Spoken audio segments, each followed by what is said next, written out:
यादव ने कहा कि जमाए आयोग का गठन कर देना चाहिए। किशोर कुणाल का बेटा अगर है और वो आरएसएस कोटे से बने हैं, उनका अपना क्लाउट है, उनके अपने जान पहचान के लोग हैं। बिहार में सरेआम चर्चा है कि इन लोगों ने टिकट खरीदा है। अगर इतना ही उनको घमंड है, इतना ही उनको पद का ये अहंकार है, तो फिर वो आए समस्तीपुर, हम उनको चैलेंज करें कि समस्तीपुर आके चुनाव लड़के देख लें, हम भी देख लेंगे वो कितने पानी में और कितने नहीं। देखिए, इन दिनों सांभवी चौधरी हो, अशोक चौधरी हो, लगातार चर्चा में बने हुए हैं। पहले प्रशांत किशोर मामले को लेकर, जी हाँ, पहले जिस तरह से प्रशांत किशोर ने अशोक चौधरी और सांभवी चौधरी पे आरोप लगाया टिकट के बदले पैसे देने के लिए कि चिराग पासवान से डील करके टिकट ली गई है।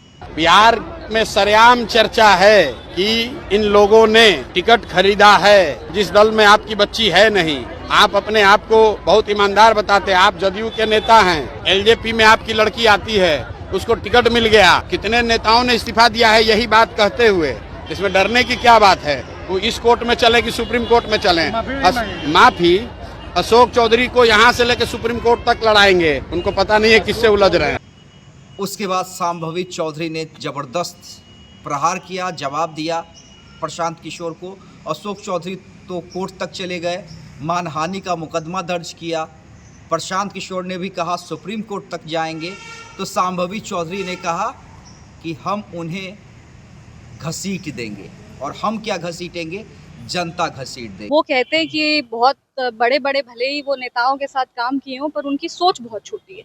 क्योंकि इस तरह से प्रेस कॉन्फ्रेंस में किसी दलित बेटी के जीत को आप तुरंत क्वेश्चन कर देते हैं। कोई दलित महिला आगे बढ़ रही है, उसके हम लोग के समाज में ऐसे लोग क्यों होते हैं कि जब कोई बेटी आगे बढ़ती है तो उसको पर्सनल फेवर से जोड़ दिया जाता है।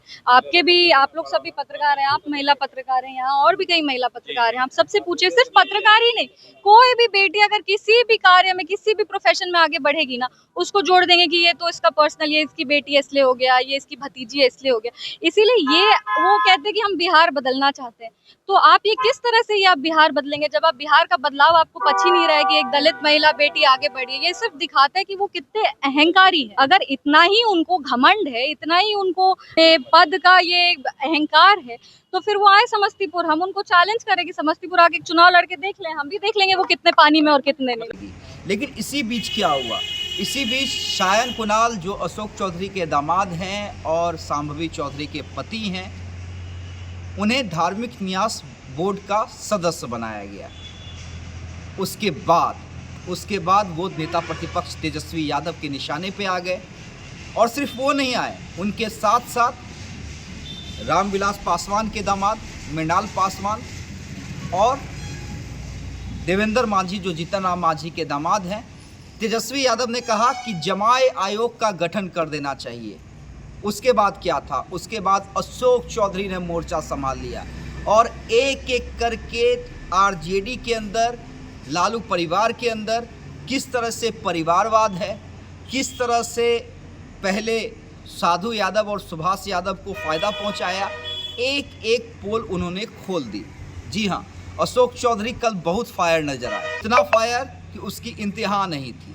जी हाँ, मृणाल जी के ऊपर आरोप लगा रहे हैं रामविलास पासवान के दामाद, तो कितने लंबे समय से राजनीति कर रहे हैं, कब से चुनाव लड़ रहे हैं?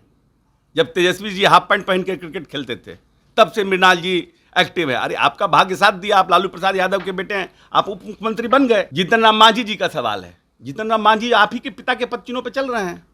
जहां तक हमारे सायन का सवाल है, तो सायन पहले किशोर कुणाल का बेटा है कि पहले अशोक चौधरी का दामाद है? और किशोर कुणाल का बेटा अगर है तो किशोर कुणाल ने अपने आप को इस समाज में अपने आप को सम्मानित कराया है ना, मानव की सेवा की। एक हनुमान मंदिर से 9 अस्पताल का निर्माण कराया। और वो आरएसएस कोटे से बने हैं, उनका अपना क्लाउट है, उनके अपने जान पहचान के लोग हैं। कोई जदयू के कोटे से बना है? कोई मुख्यमंत्री जी ने अशोक चौधरी के दामाद रहने के कारण बना दिया? लेकिन बोलते बोलते उन्होंने एक बात कह दी, आरएसएस वाली, जिसको लेकर अलग से विवाद हो। लेकिन देखिए, इन सब के बीच एक सवाल है। एक सवाल ये है कि आखिर किस पार्टी में, जी हाँ, किस पार्टी में परिवारवाद नहीं है? हर एक पार्टी में है। जहाँ तक बात सायन की हम करें, सायन पढ़े लिखे हैं। किशोर कुमार के जाने के बाद, जी हाँ, किशोर कुणाल जब स्वर्गीय हो गए, उसके बाद महावीर मंदिर का कामकाज उन्होंने अपने कंधे पे ले लिया। हर धार्मिक कार्यक्रम में आप उन्हें एक्टिव देख सकते हैं। महावीर मंदिर में आप कोई भी कार्यक्रम होता है वहाँ पे उन्हें एक्टिव देख सकते हैं। पहले से भी राजनीति में काम करते रहे हैं, सामाजिक क्षेत्रों में रहे हैं। तो ऐसे में अगर उन्हें सदस्य बनाया गया है तो मैं नहीं मानता ये कहीं से गलत है। हाँ, परिवारवाद की बात हो सकती है, लेकिन मैंने पहले भी कहा वो हर पार्टी में है। कोई भी पार्टी उससे अछूती नहीं है। और खासकर अगर रीजनल पार्टियों की आप बात करें तो हर पार्टियों में ये चीज़ आपको देखने को मिल जाएगी। लेकिन सायन कुणाल की बात करें, पढ़े लिखे हैं, सामाजिक कार्यों में रहे हैं, प्रतिभा की कमी नहीं है। देखिए, बात मृणाल पासवान की भी हम कर लेते हैं। मृणाल पासवान, देखिए मृणाल पासवान को सभी लोग जानते हैं क्योंकि वो रामविलास पासवान के साथ राजनीति किया करते थे। जब रामविलास पासवान किंग मेकर हुआ करते थे तब भी हम मृणाल पासवान को देखा करते थे। तो मृणाल पासवान अगर अध्यक्ष बने हैं उसमें भी कोई हैरानी नहीं है, क्योंकि एलजेपीआर के साथ जब एलजेपी हुआ करती थी तब से मृणाल पासवान पार्टी में हैं, चुनाव भी लड़ चुके हैं। अगर ऐसे में उन्हें किसी आयोग का अध्यक्ष बनाया जाता है तब भी कोई हैरानी वाली बात नहीं होती। हाँ, देवेंद्र मांझी को लेकर सवाल जरूर है कि देवेंद्र मांझी को क्यों, लेकिन वो भी जीतन राम मांझी के दामाद हैं। अगर वो गठबंधन में हैं और अपने दामाद को सेट करना चाहते हैं तो उसमें कोई हैरानी वाली बात नहीं है। देखिए, अगर गलत है तो सब गलत हैं, सही हैं तो सभी सही हैं। जी हाँ, और आरजेडी के अंदर भी जिस बात को अशोक चौधरी ने कहा है कि भाई आरजेडी कैसे सवाल खड़ा कर सकती है, तेजस्वी यादव कैसे सवाल खड़ा कर सकते हैं, क्योंकि खुद तेजस्वी यादव, तेज प्रताप यादव, लालू यादव तो नेता रहे हैं, राबड़ी देवी, तमाम लोग राजनीति में हैं, मिसा भारती, रोहिणी आचार्य, तो ये चीज़ें हैं। लेकिन इम्पॉर्टेंट ये नहीं है, इम्पॉर्टेंट ये है कि अशोक चौधरी ने कल मोर्चा संभाला था। हालांकि आरएसएस वाले को लेकर एक विवाद नया छिड़ गया है, लेकिन आज ये भी देखना होगा कि जीतन राम मांझी और चिराग पासवान की पार्टी के तरफ से तेजस्वी यादव को क्या जवाब दिया जाता है, क्योंकि सवाल सिर्फ अशोक चौधरी पे खड़े नहीं हुए थे, सवाल चिराग पासवान और जीतन राम मांझी पे भी तेजस्वी यादव ने खड़े किए।